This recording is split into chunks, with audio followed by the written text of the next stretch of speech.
নমস্কার বন্ধুরা, আমি আজকে চলে এসেছি রাতের জন্য, শীতের রাতের জন্য বাংলা খিচুড়ি। সেটা হচ্ছে মুসুর ডাল আর হচ্ছে সিদ্ধ চাল দিয়ে। খিচুড়িতে একটু ঘি না দিলে ভালো লাগে না। আমি জলের মধ্যে একটু ঘি দিয়ে দেবো। তার জন্য কড়াই দিয়ে দেবো আমি সর্ষের তেল। দিয়ে দেবো লঙ্কা কুচি, পেঁয়াজ কুচি, কোয়া দিয়ে দেবো একটু সামান্য পরিমাণে নুন।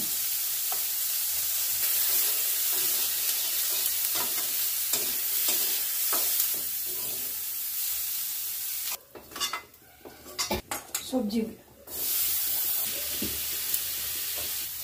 দিয়ে দেবো আমি একটু লবণ, দেবো একটু হলুদ গুঁড়ো,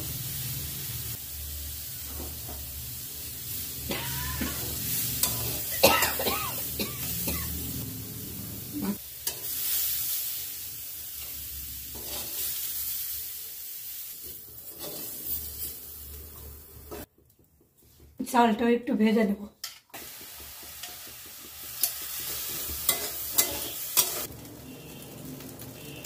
একটু অল্প লবণ আমি এবার দিয়ে দেব।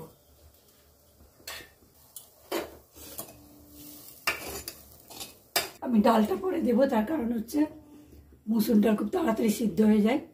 চাল সেদ্ধ চাল হতে একটু সময় লাগে, তাই চালটা আগে দিলাম, একটু ভেজে দিলাম।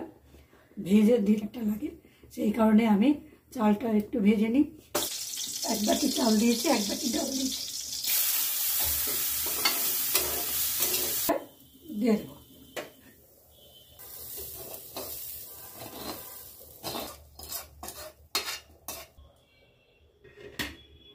বন্ধুরা, আমি এই যে পেঁয়াজ কাঁচা লঙ্কা সাঁতলে নিয়েছিলাম, সেটা ডিমের অমলেটে দেওয়ার জন্য।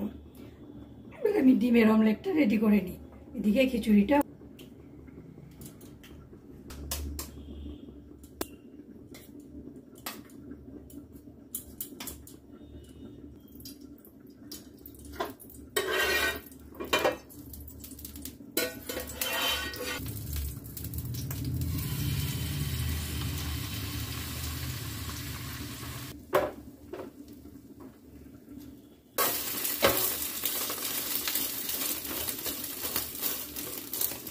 স্বাদিষ্ট অমলেট তৈরি হয়ে গেছে, তুলে নেব।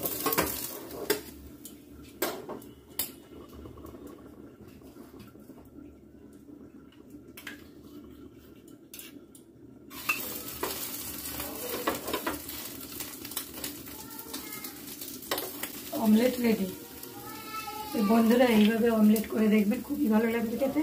আর খিচুড়িটা এইভাবে করবেন, চালটা একটু ভেজে নেবেন, যে কোনো চাল, যে কোনো চালই হোক আর যে কোনো ডাল হোক, একটু ভেজে দেবেন, তাহলে না খিচুড়ির স্বাদটাই অন্যরকম হয়।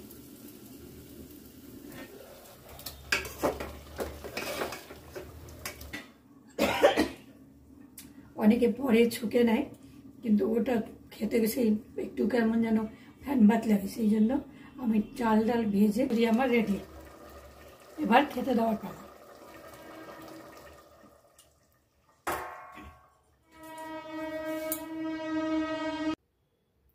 বন্ধুরা, আমার মসুর ডাল দিয়ে সবজি দিয়ে খিচুড়ি আর হচ্ছে আপনার ডিমের অমলেট একটু অন্য সিস্টেমে করে দেখালাম।